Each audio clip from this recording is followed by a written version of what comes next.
الحمد لله والصلاة والسلام على رسول الله وبعد.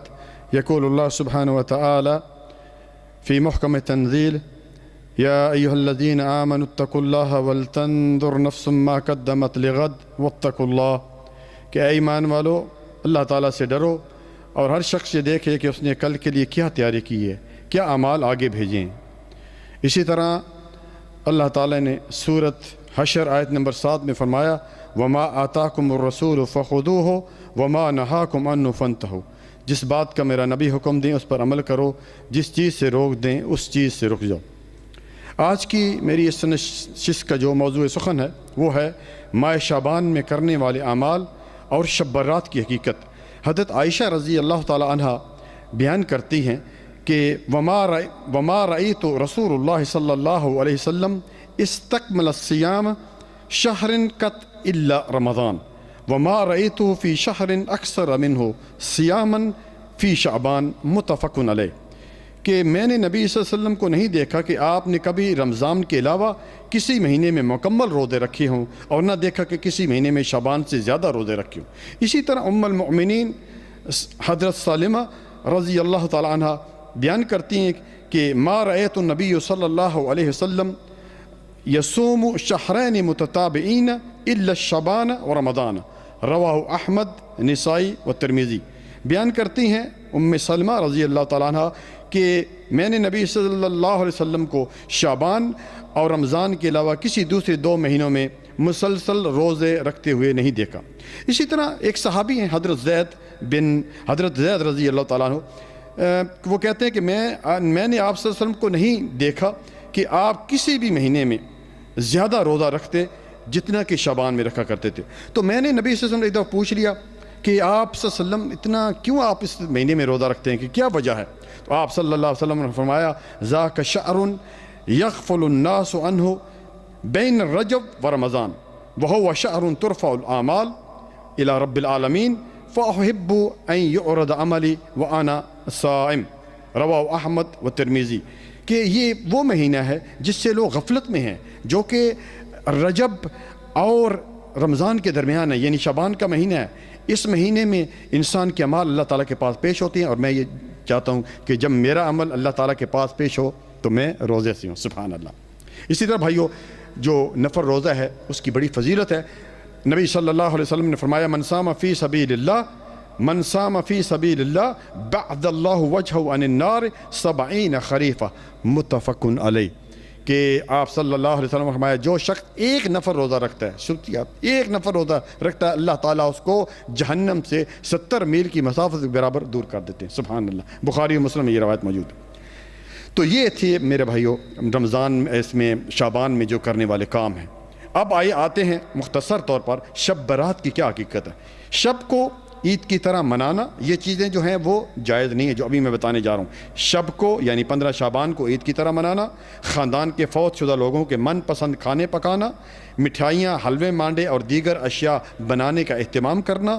اسی طرح گھروں کے مخصوص جگہوں پر ان چیزوں کو رکھنا تاکہ گھروں میں ان کی روحیں آئیں گی، یعنی جو فوت شدہ ہیں ان کی روحیں آئیں گی اور اپنے پسند کا کھانا کھائیں گی. یہ عقیدہ بھائیو مسلمانوں کا عقیدہ نہیں ہے، یہ ہندوؤں کا عقیدہ ہے. ہمارے مسلمانوں کا عقیدہ کیا ہے کہ 30ویں پارے میں اللہ تعالیٰ نے فرمایا کہ جو روح یعنی جو فوت ہو جاتا ہے اس کی روح یا الین میں ہے یا سجین میں. اگر نیک ہے تو الین میں ہے، اور اگر بدروح ہے تو وہ جو ہے وہ سجین میں. اسی طرح بھائیو گھروں، چھتوں، مکانوں، مسجدوں اور اسی طرح درختوں اور قبرستانوں کو چراغاں کرنا، پٹاخے چھوڑنا اور آتش بازی کرنا کسی طریقے سے بھی جائز نہیں ہے. رسول اللہ صلی اللہ علیہ وسلم تو یہ فرما کر گئے کہ اتقوا النار ولو بشق تمرہ، کہ آگ سے بچو خواہ ایک کھجور کا ٹکڑا بھی دے کر بچ سکتے ہو. یعنی ایک کھجور کا ٹکڑا بھی کسی کو دے کر اگر اس جہنم کی آگ سے بچ سکتے ہو تو بچو. لیکن ہم آگ کے ساتھ کھیلیں، آتش بازی اور پٹاخے اور دیے جلائیں اور پتنی اور کیا کیا کریں، کسی طریقے سے بھی یہ جائز نہیں ہے. اسی طرح یہ آتش بازی، پٹاخے، چراغاں یہ تمام کرنے ہندوؤں اور مجوسیوں اور آتش پرست اور عیسائیوں کی نقل ہے. اور رسول اللہ صلی اللہ علیہ وسلم نے کیا فرمایا؟ من تشبہ بقوم فہو منہم.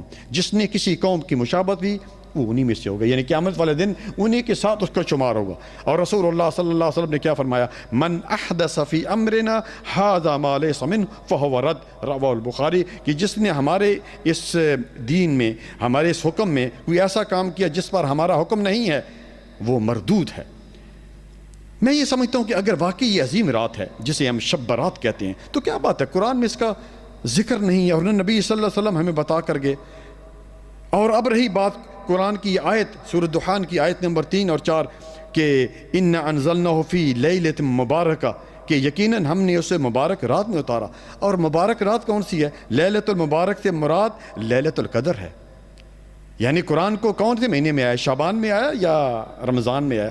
ہم نے اس کو مبارک رات میں اتارا. اِنَّا أَنزَلْنَاهُ فِي لَيْلَةِ الْقَدْرِ لَيْلَةُ الْقَدْرِ خَيْرٌ مِّنْ أَلْفِ شَهْرٍ. اسی طرح بھائیو, اس رات میں جو ہے یہ بات ابن کثیر میں موجود ہے, اس رات میں موت و حیات اور زندگی کے فیصلے لوح محفوظ سے اتار کر فرشتوں کے سپرد کر دی جاتے ہیں.